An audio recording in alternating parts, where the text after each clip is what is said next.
तो चाचा पशुपति पारस साम दाम दंड भेद सब अपना के भी जब एनडीए में शामिल नहीं हो पाए तो भाई साहब उन्होंने डील कर लिया।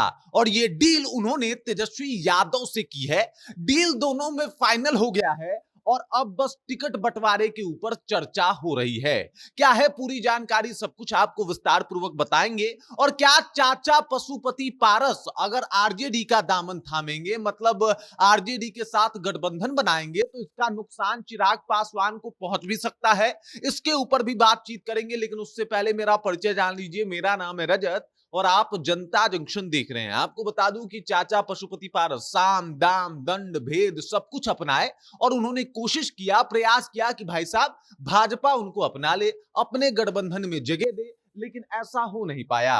उनको बिल्कुल पूछा नहीं गया और जब पूछा नहीं गया तो एकदम से वो पूरा तो पहले बवाल काटे, सतुआ उतुआ खाए लालू यादव के साथ। और उसके बाद उन्होंने कहा कि भाई साहब इसके बाद भी अगर ये लोग नहीं सुन रहे तो हम अब लालू यादव का ही साथ जो है वो अपनाने वाले हैं। अब देख लीजिए तेजस्वी यादव से जो है इनका डील फाइनल हो गया है। इन्होंने खुद इसकी जानकारी दी है कि भाई साहब अब महागठबंधन से इनकी बातचीत जो है वो चल रही है, बस औपचारिकता बची है, वो भी जल्दी पूरा हो जाएगा। और इस बार जो है लोक जनशक्ति पार्टी जो इनकी है वो भी चुनाव लड़ने वाली है और वो भी चुनाव में उतरेगी। सबको पता है कि लालू प्रसाद यादव को लेके इन दिनों बहुत नरम थे चाचा पशुपति पारस। और ये सब इसलिए था क्योंकि एनडीए में इनको जगह नहीं था। और एनडीए में जगह क्यों नहीं था ये सबको पता है। एनडीए में जगह इसलिए नहीं था क्योंकि चिराग पासवान चाहते नहीं थे कि चाचा पशुपति पारस की एनडीए में जो है वो वापसी हो। और इसी वजह से तमाम कोशिश के बाद भी चाचा पशुपति पारस को एनडीए में जगह नहीं मिलती। चिराग पासवान जो है इनको एकदम से कहा जाता है ना कि कहीं का नहीं छोड़ते हैं, सब कुछ इनका बर्बाद हो जाता है, ऑफिस चला जाता है, एनडीए में जगह चली जाती है, एनडीए में पूछ चला जाता है। और उसके बाद एक टाइम पे ऐसा भी लग रहा था कि चाचा पशुपति पारस अब इनका राजनीतिक करियर जो है वो खत्म हो चुका है।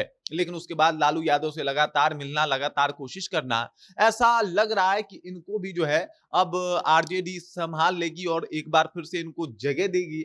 अब देख लीजिए, आपको बता दूं कि चिराग पासवान जो है वो पासवानों के नेता हैं और इसी पासवान वोट के ऊपर जो है वो पशुपति पारस भी जो है वो कहीं ना कहीं चुनाव लड़ते हैं और चुनाव जीतने का दावा करते हैं। और इसी वजह से आरजेडी ने चिराग पासवान के काट के तौर पे चाचा पशुपति पारस को अपने जो उनका गठबंधन है उसमें शामिल करवाया है कि चिराग पासवान को जो भी नुकसान होगा वो कैसे हो पाएगा। सबको पता था कि भाई साहब चिराग पासवान युवा चेहरा है और आगे चल के वो मुख्यमंत्री के दावेदार भी हैं। तो एक ही इंसान है जो इनको कमजोर कर सकता है, जो भी कमजोरी जो है इनको पहुंचा सकता है। और इसके अलावा जो है मतलब इनके वोट बैंक में कोई सेंधमारी कर सकता है, तो वो एक ही इंसान है। अब उसको किस लेवल पे तैयार करना है ये हम लोगों के ऊपर है। यही सोच के आरजेडी ने जो है वो अब चाचा पशुपति पारस को अपने खेमे में जगह देने का जो है वो बातचीत कर लिया है।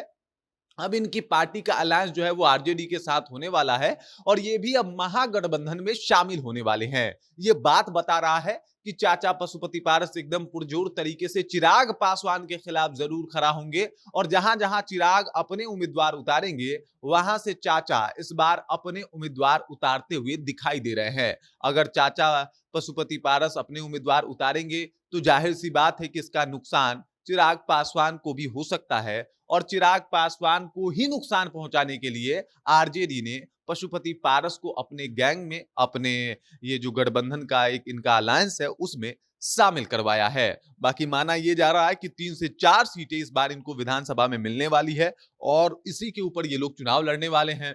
अब ये तो वैसे बहुत कम सीट है, लेकिन वही बात है, मरता क्या ना करता। अगर इतना भी नहीं मिलता तो भाई सोचिए इनका क्या दुर्दशा होता, या फिर ये एक भी सीट पे नहीं लड़ पाते तो क्या होता। इससे अच्छा है कि ये जो 3 4 5 सीटें मिल रही है उसी से संतोष करे, चुनाव लड़े। लेकिन हाँ, ये 5 सीट ये वहीं से चुनाव लड़ेंगे जहां से चिराग पासवान चुनाव लड़ेंगे, अपने प्रत्याशियों को उतारेंगे। बाकी इस खबर, इस जानकारी को लेके और जिस तरीके से चाचा की अब एक बार फिर से वापसी हो गई है राजनीति में, आरजेडी ने इनका दामन थामा है, इस बात को लेके आप क्या सोचते हैं, आपके जहन में क्या कुछ चल रहा है, कृपया कमेंट कीजिए और अपना विचार हम तक पहुंचा दीजिए। बाकी आप देख रहे हैं जनता जंक्शन और मेरा नाम रजत है।